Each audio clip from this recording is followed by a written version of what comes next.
Hey guys, this is Lost Gambit from OP Poker, here with another session review submitted to us from our Discord community. We know him as Fernando. His screen name is Lobo Goiano, if I'm pronouncing that correctly. Let's get straight into the action.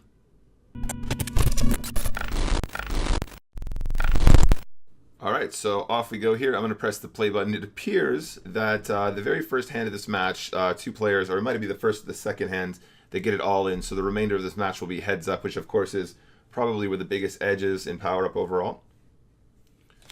Queens versus 7 seems reasonable. I think we're going to lose this bar. I think that was the recording bar that he had on his screen. That should go away in a sec, you guys. Alright, cool. So we find ace 3. He makes it 2.5 from the button. This seems reasonable. This is something that we would probably be doing. Now, just out of interest here, whenever we're doing these session reviews, I think it's really important to remember that the session review process is kind of a learning experience for everybody involved, and there's certainly times when I've watched session reviews back and I've added certain things to my game or I've removed them as well. It still remains to be seen whether or not these bet sizes are going to be optimal. That's still something that we're working at like all the time. But for the time being, I like his bet size, so I'll just put that caveat in there. It appears that he gets 3-bet. This Nano King, who's also a friend of the stream, makes it 3x. Let's continue. Okay, so he hits his, he decides to go in for an engineer here. I think the engineer seems reasonable at this point. You got plenty of points. It's not going to cripple you in terms of making a huge point deficit. He's committed a pretty big chunk of change there. I mean, obviously it would have been nicer if this was a 3-bet later in the game, but I think it's reasonable to play an engineer to see if you're going to find a big card, because you know that aggressive opponents are going to be 3-betting quite wide, and if you found a king or something like that, you could probably get it in, especially having an EMP as well. So if you find a hand like, I don't know, it's really player dependent, but if you find a hand like Ace-Jack, maybe you could consider putting the rest of the money in with an EMP, which seems like it could be a possibility. But yeah, let's continue. He finds that sweet ace. He decides to put the ace into his hand. Of course, that would make sense. You know, he's deciding whether or not to EMP. I definitely would never EMP in this spot. I think aces are way, way too strong to be EMPing. You really want him to try and improve his hand with a hand like aces. So I think this is the correct play. This is kind of an interesting spot though, right? So you love this to happen late game. When it happens early game, it's a very expensive way to kind of turn your hand face up. I think I probably would have ended up doing the exact same thing here, so I quite like the play. But once Nano King makes the 3, this is kind of where I feel like maybe my game is lacking quite a lot. I feel like there's a lot of opponents who have this very, very interesting sort of 3-bet range, and I'm not exactly sure what it consists of. It seems to be mixed up of like weak aces, a lot of like 10-Jack suited, Queen-Jack suited, stuff like that. And I'm still not completely clear about how effective these sort of 3-bet ranges are overall and how much variance it introduces to the game. I'm sure that there are many community members who have a much better grasp on this idea, but in Nano King's situation, especially being that he's just won that big pot, he can be 3-betting quite liberally. And when Lobo Goiano, or however we're going to pronounce that, sorry, when he decides to play the engineer, when he misses, it's kind of hard for him to continue with the hand. So I wonder if maybe stack depth has a big factor in this, in deciding when to be 3-betting, you know what I mean?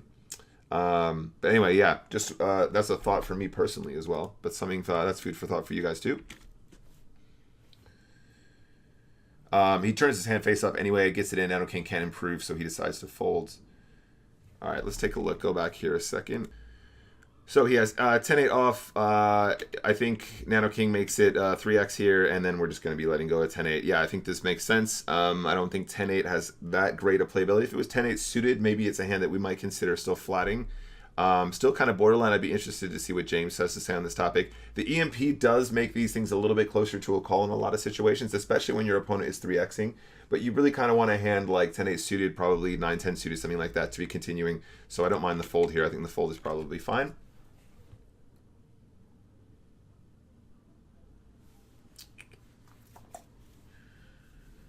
All right, we have ace-5 now. He reaches for the fold button. Okay, so ace-5 off in this situation. This is a close one. This is a really close one. If you think your opponent is going to be hyper aggressive, there could be a situation where you might be able to raise this hand, and then upon being 3-bet, you could EMP jam it back if Nano King was the kind of person who is 3-betting hands like Jack 10 suited, Queen Jack suited, stuff like that, that is a possibility. It's a little bit dangerous. The reason being that even hands like Jack 10 suited, whatever, Queen Jack suited, all that stuff, all of those hands are going to perform really well against a hand like Ace 5 off. So probably a fold is maybe a little bit more on the cautious side. Maybe it's a little bit closer. If you're playing a less aggressive opponent, if you're playing a recreational player who has next to no 3-bet range, I would still be raising hands like this at this stack depth, because you can still play a reload, because you still have an EMP, you can still lock down boards. If you hit your ace, you can shove a lot of ace boards where you won't even need to spend the EMP.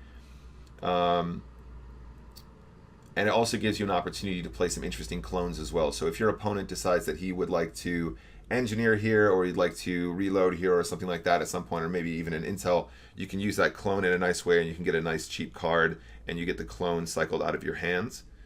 But I don't completely mind the fold, especially against Nano King. I think the fold is probably fine here.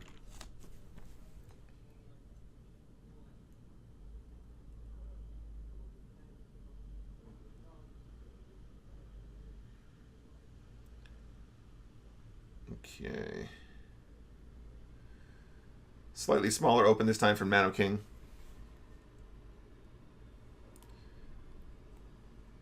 He's deciding whether to call or fold here. Let me think what I would do before we actually see what he does. I think probably at this point, with a hand like 9-7 off, I think you can probably be calling here. You still have that EMP, which really simplifies a lot of situations. If you hit a board hard enough and they put enough chips in on the flop, you can EMP and get the rest in. You could even EMP clone EMP in some situations as well if it was quite a draw. If it was quite a draw board, a dry board, excuse me, a dry board. You could certainly EMP clone EMP in some interesting situations. Having 9-7 off with a single reload is quite interesting as well, because you actually have two shots at two flush draws. If it comes out the hearts, you have the hearts. If it comes out the spades, you have the spades. And it's going to be really clear which one you want to reload in that situation. You're not going to find too many situations where you're going to have a combination draw where you're going to have to make the decision between having the straight draw or the flush draw as well. I think probably calling here is acceptable. Let's see what he does.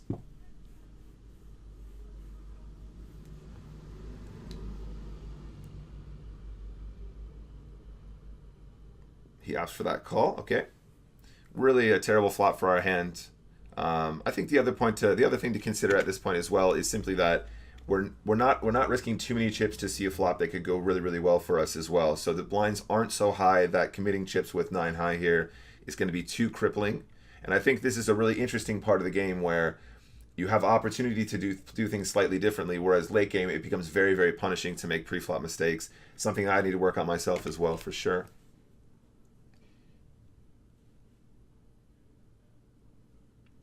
The ace gets destroyed. In my opinion, this is extremely strong by him. For the most part, when people are bluffing with the disintegrate here, they're removing the flush draw, which would be the jack of diamonds or the 3 of diamonds. So it's quite telling in this situation. 6-5 off goes in the bin. I don't mind that fold. I understand the reasons why Lobo is making that fold here. He's just looking for an opportunity, I think, to probably find a better combination. I think he's aware of the fact that the clone makes his power card hand, quite weak. And I think his decision to be a little bit more cautious is probably good. All right, he defends the jack 5 suited. I think this is a good defend. Not a great flop.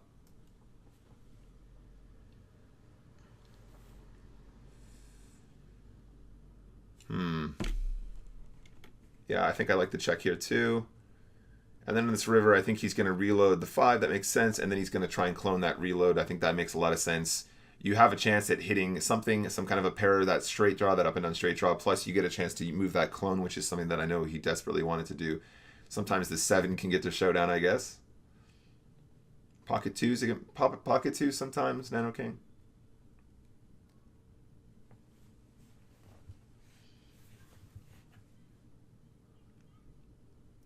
He does have a lot of points here, though. Does have a lot of points.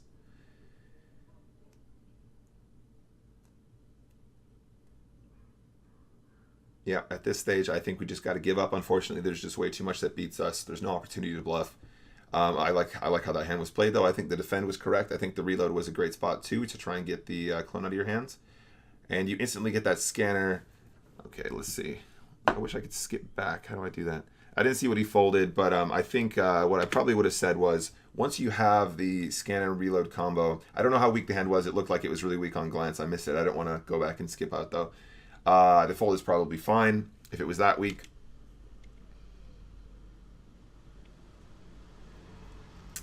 All right. Now, what would we do in this spot?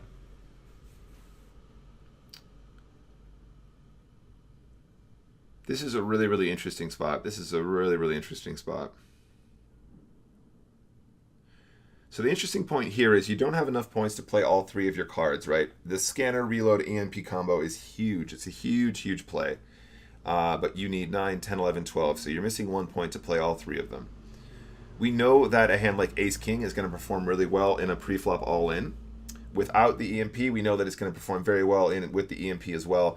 The problem is we know that Nano King is quite aggressive, so to spend an EMP here and to shove the Ace-King seems like a bit of a waste, because I think we're going to generate a lot of folds by making this shove, right, when we'd like more calls. On the flip side of that, playing the EMP does generally make your hand look a lot weaker, especially in pre-flop all-in situations. It tends to represent smaller pairs. It tends to represent ace-x that doesn't really want to get sucked out on.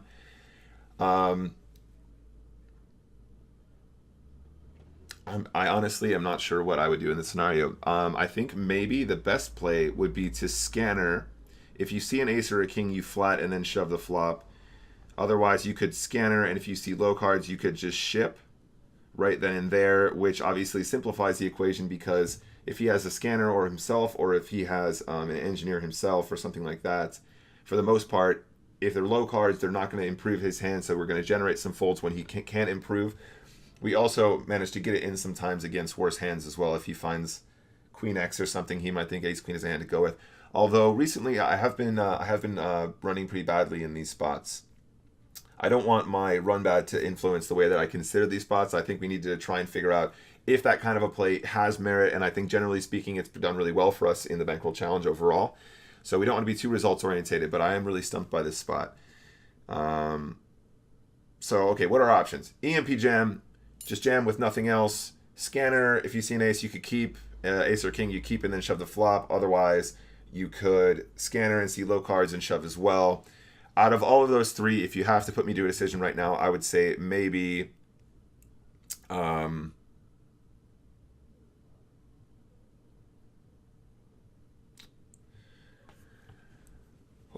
interesting. Wow, I'm really glad that we found this spot, though, because this is definitely something that I should be considering more. Sorry, the other option, of course, is to just 3-bet and then play scanner and reload on the flop, or maybe even an EMP. I think maybe I like the last option the most out of those, just because we have the best combo. So I think maybe a 3-bet here is best, because we can still play a scanner, we can still play a reload. Sometimes we flop good and we can just shove. Sometimes I think I like the 3-bet best, just because we have such a great combination. Okay.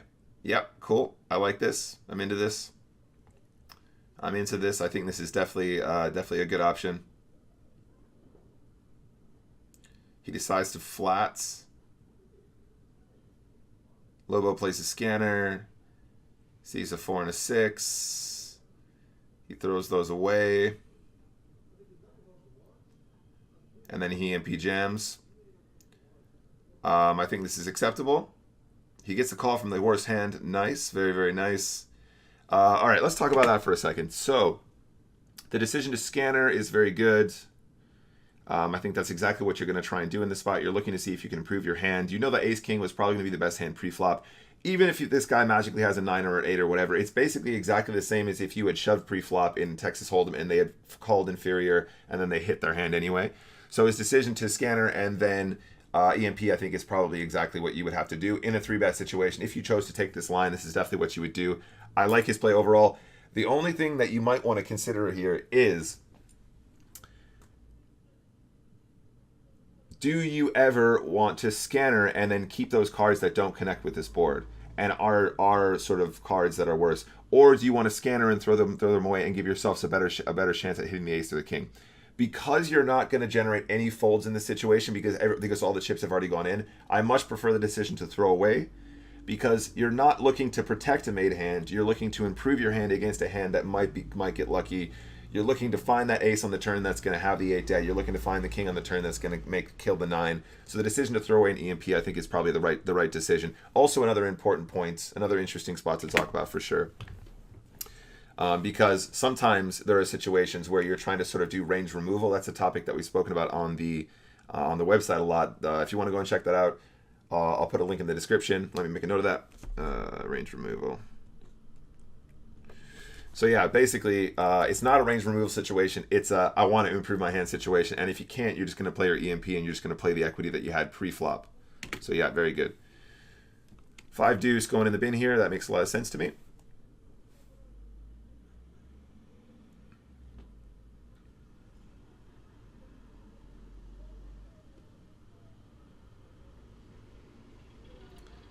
Okay, 9-5 off.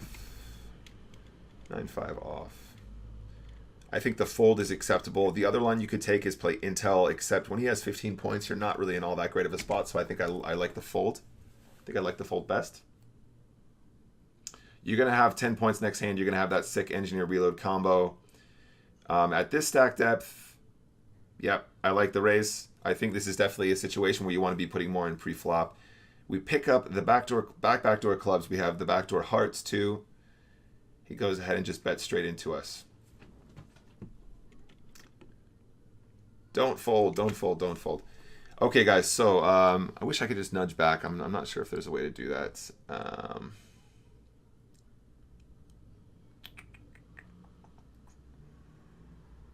Okay, what if I video playback, jump backwards?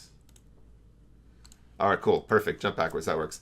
All right, guys. So on this flop, I know 400 is a big bet here, but you have to consider what a good turn could look like, right? Sometimes you're going to run into some ugly EMPs and stuff like that, but people have to be quite premeditated in those situations, and that's not always going to be the case. It just simply doesn't happen that frequently enough for you to really hate this spot, right?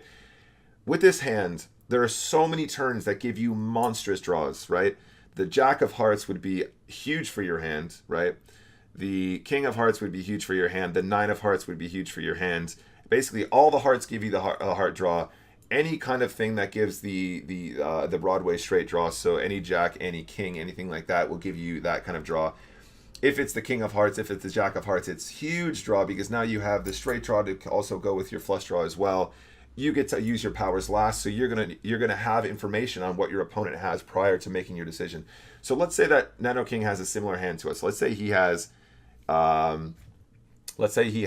hand like Ace of Hearts, 2 of Clubs, something like that, right? He has a very similar draw to us. He's going to have the opportunity to go first, except you're going to know whether or not he gets there most of the time because he's going to want to play a similar combo to us. He's going to want to play Engineer Reload, and when someone plays an Engineer Reload, he's going to expose what he's about to do. So you can make an informed decision about whether or not to continue with the hand regardless, right? So putting in 400 chips on this flop to see that amazing, amazing, amazing card. Let's not forget that, like, on the turn as well, you could hit like the Jack of Clubs, which gives you the backdoor nut flush draw. So if if he slows down on the turn when the Jack comes, another club is going to give you the nut flush draw, and then you have 2 flush draws on the turn. There are so many amazing ways for this hand to turn out, right? If it comes a really bad card from on the turn that's a club, that means going to the river, any heart gives you a huge draw, any clubs gives you a huge draw, and then you still have the straight draw to come and all the other cool stuff as well. So yeah, definitely would be calling on this flop. Committing 400 chips here as well isn't going to completely kill your game. It's not like a completely game-ending amount that if you completely miss your draw, you're gonna go bad. But you have a huge combination draw on this flop. If it was just the heart draw with the 2 of Hearts, I think the fold is probably correct though. What people have to remember is, even though if it comes a heart, then I've got a draw. For the most part, especially if you don't have an engineer, what you're really asking for is for it to come heart, which we know is statistically improbable. So you need to look for these spots to actually continue with the combo draws. I would definitely call. I'd like to see what James has to say. I think he would agree, though. I think he would definitely agree, especially for this sizing.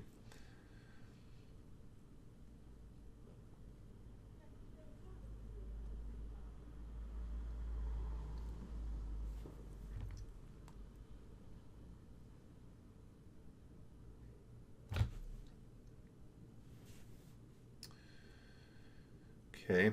I like Nano King's sizings here. I think the fold here is probably okay. You can probably call profitably, but I don't mind the fold too much. We're getting to the point when folding is becoming very, very expensive, though. At this stage, I would probably still be trying to put more chips in. I know that Nano King is very happy to be 3-betting, but having the Jack of Hearts in your hand does mean that there's some combinations that you're happy with. If we think Nano King is extremely 3-bet happy, and it appears from his 3-bet here that he actually doesn't 3-bet very much at all, almost 8%. That's very little. That's very little even in standard hold'em. So I would probably still be putting more chips in here because you're not going to get punished all that frequently versus 3-bets. And Jack 9 is going to play really well, especially with a great combination. I think the limp here only serves to punish players who are highly aggressive pre-flop. And even if we find someone who is highly aggressive, the limping actually doesn't slow them all down all that much either, because they start adjusting in a way where they're isolating really huge pre-flop to try and push you out of the pot pre. So if you're not feeling great about a hand like Jack 9, probably better to fold or to raise than to call, but I think the call probably will also be fine.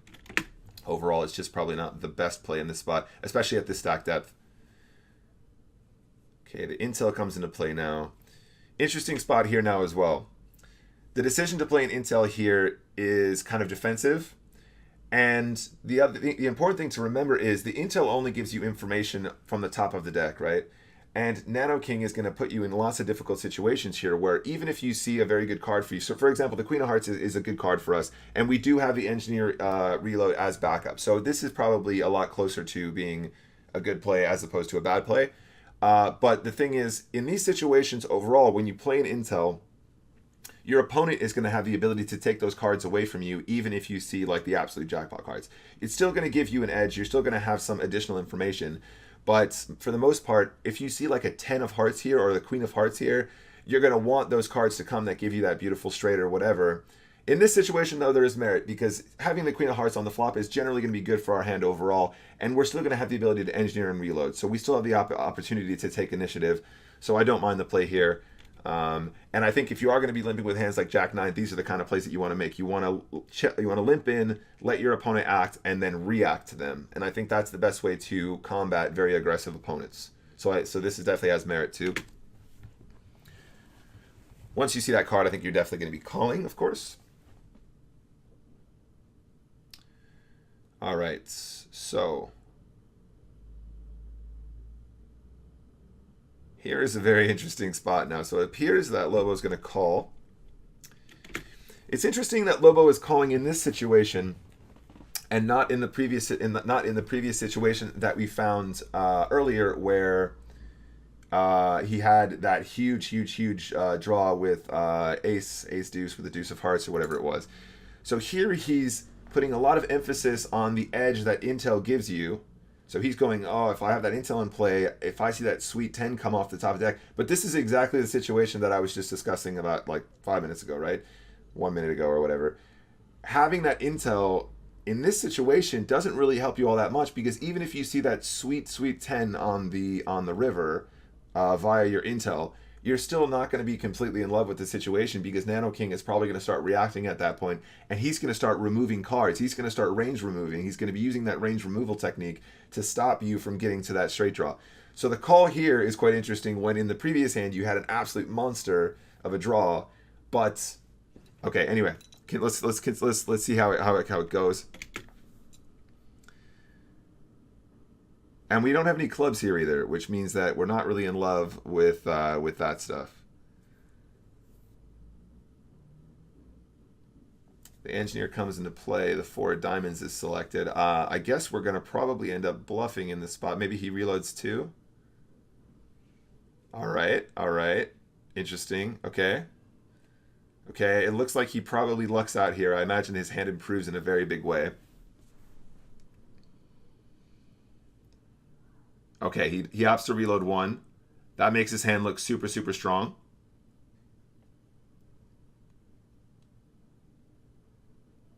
It makes it appear by reloading 1 that he has 2 pair. Okay, yeah, this is always the problem. This is always the problem with this situation, where your opponent in these scenarios where you're waiting on that intel has the opportunity to exploit you. And when you call on this flop, looking for that 10 and that intel, it's extremely expensive to find 4 cards. Whereas in the previous scenario where you had the ace and the 2 of hearts, you just got to call one bet, and then you're still in position, you still get to act last, you still get information from your opponent, you have a monster opportunity to make a huge hand. So you see how the call on the flop here might be really cool if you had the jack of clubs or something like that, because you know that you can hit the clubs as well as the 10 and all the other stuff. But when you're just looking for that gut shot, having that intel really isn't as strong as you might imagine. And then we end up having to fold. Yep, absolutely. It's there are situations where taking the 4, if he hits engineer and he doesn't find an ace, you're going to be able to bluff really effectively. So I definitely see the angle you were going for there for sure. But I think the mistake was made probably just on the flop right then and there when you had that intel in play. The decision to play the intel pre-flop makes a whole lot of sense. The Queen of Hearts is a good card for you. You're going to be able to play Engineer and Reload still, so you're pretty happy with that. But when it comes down like that and your opponent's firing into you, that's the time to give up, as opposed to the time when you actually had a really cool backdoor there. The Jacks go in pre-flop. Nano King calls pretty wide in these spots. We don't get the call, unfortunately.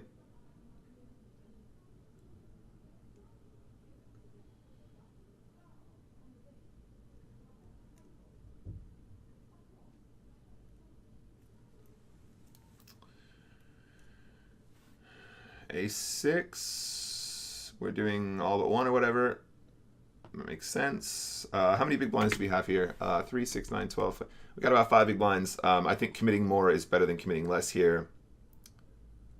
We're quite happy to get a hand like A6 all in pre-flop regardless of what happens.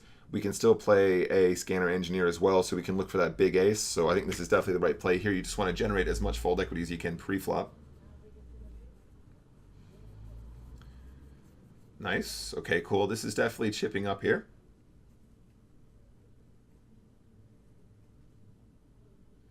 This is a nice spot to find a hand. This is definitely a scenario where I would be doing, I think, what Lobo's about to do here. This is the spot we were talking about earlier. We're going to scanner and look for an ace or a king. Otherwise, keep the low cards and just get the rest of the chips, and knowing that it's going to be harder for Nano King to improve with a hand like Engineer when we're providing him with very small cards. And even if they give him pairs, we still have decent equity because we have overcards to the pair. Okay. This is a close one. This is definitely a close one. So the idea here is, I mean, having 2 6s is good for our ace king because it means it's very unlikely that our opponent is going to give himself something like aces or kings. However, if our opponent does have a reload, it does give him a pair of 6s. We probably don't mind him having a pair of 6s. If he does have an engineer, he's going to have to pick one of those anyway, so we're not really worried about him giving himself a pair if he can put the 6 in his hand. On balance, I think I like to keep the 6s because they're kind of safe and we don't mind being up against a pair of 6s and then chipping. By discarding, all you're doing is giving your opponent more opportunities. We're throwing away those 6s. You're giving him more opportunities to find a pair that's meaningful to him, or aces or kings or queens or whatever. Again, queens probably aren't the end of the world here. But I think on balance, you want to keep those 6s. But then shove. Yeah, definitely get it in pre-flop here.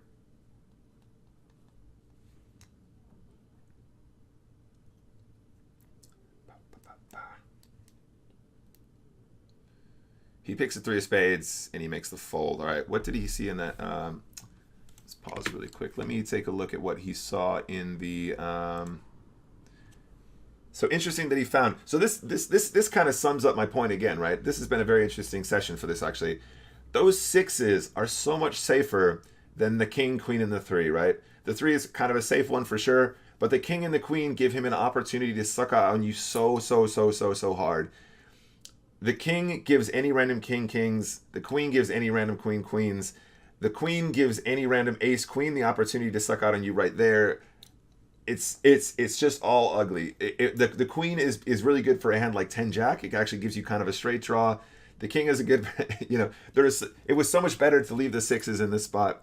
But I can see definitely where your mind was going, and I think maybe in the heat of the moment I might have done something similar and thrown the 6s, because it always kind of sucks when your opponent, you can give your opponent your 6s or whatever. But it appears that Nano just has next to nothing here. So you're going to take that pot away from him for sure.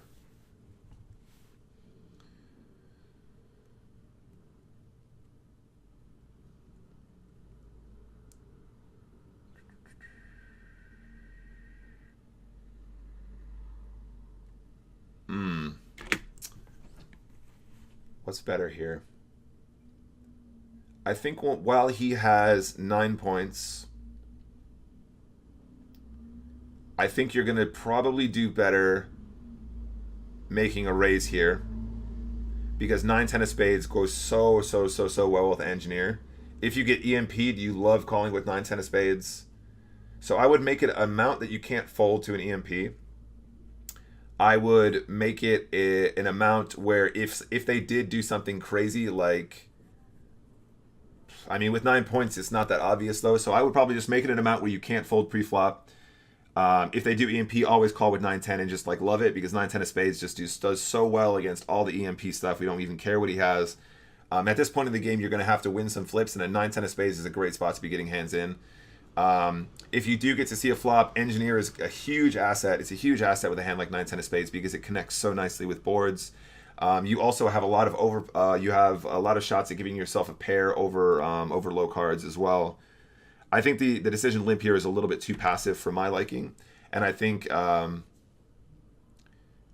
decision to limp call even worse. So I think the decision to limp call here is the opposite of what you want to be doing. You want to be fighting for the dead money right off the bat, and you want to force him to react to you. And as I said, if you have to get it in pre-flop, that's okay. You don't mind that. 9-10 of spades has great equity pre-flop against any hand. But you want to be fighting. You want to be taking the aggression in this spot specifically, knowing that you have some moves post, but if you have to get in, you have to get in. That's okay. It's not the end of the world. The limp call for me is a little bit weaker because it gives him the initiative now to takes flops away from you, like this, for example. Whereas if you were the raiser and it came down like this, you can be bluffing at boards like this, knowing that you're going to be getting it through. You can engineer brick turns and then shove here and always rep an ace or always rep a queen or whatever. With 9 points, he doesn't have that many answers if he completely misses. If he has a similar hand to you, you can just engineer a shit card on the turn and then just put the rest of the chips in, knowing that without an ace, he's going to really struggle to improve his hands. But by letting him ISO and then letting him fire back at you, you also don't force him to spend any points pre-flop. So now he's seen a flop. Now he has all of his points to spend. His 9 points are going to be spent better post-flop as well. So I think it's going to be really hard to make a profit in this situation when you limp call with 9-10 of spades. Let's see what Nano does though. Anyway, he likes those cards. He's all in. So he made the play against us that we could have made against him had we put the aggression on pre-flop. And by putting almost all of our chips in pre-flop as well, we're forcing him to decide, does he like his hand then and there? In this situation now, he could be doing this with absolute air, right? I assume that we find the jack though. That's my assumption in this spot. We can clone our engineer as well, which is nice. Come on the jack. Come on the jack. You got to find that jack. There it is, straight off the top of the deck, easy game. Make sure you clone it, make sure you clone it, make sure you clone it. Nice. Good job, man.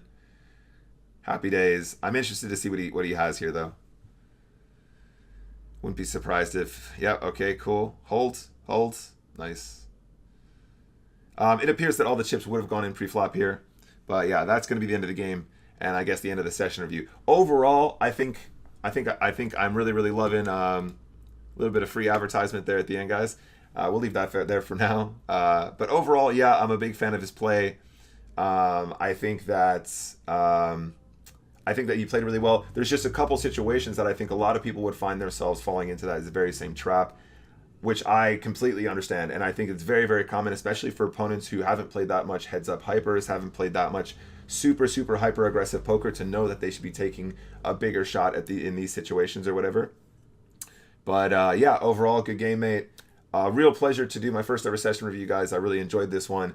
And a lot of thinking for me as well, a lot of learning for me in these spots too. So definitely some things that I can be bringing in my own game. And don't forget to send in your own session review, guys. I'll see you in the next one. Bye. If you enjoyed this video and want to see more PowerUp content as soon as it's released, make sure to hit that subscribe button and click the bell to be notified as soon as videos have been uploaded.